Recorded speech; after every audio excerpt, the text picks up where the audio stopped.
Last year, Gavin Mason went from running up the Skytower in Auckland for charity to barely being able to lift up one leg up just one stair. For 4 weeks, he couldn't perform simple tasks and had to use Zimmer frame and a wheelchair. Best way to describe it is almost like a drunk 70-year-old on a ship in the high seas.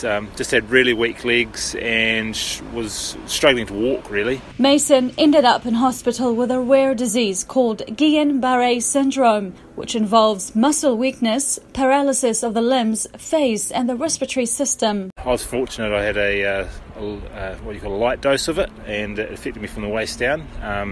So my recovery time was certainly much shorter than the typical case of it. He says it was a humbling experience. Go from a reasonable level of fitness to still being mentally fit and feeling physically fit, but actually having the capacity to physically perform basic tasks and having to use a Zimmer frame and a wheelchair was certainly, it's an interesting experience, something you makes you appreciate things in life a bit more.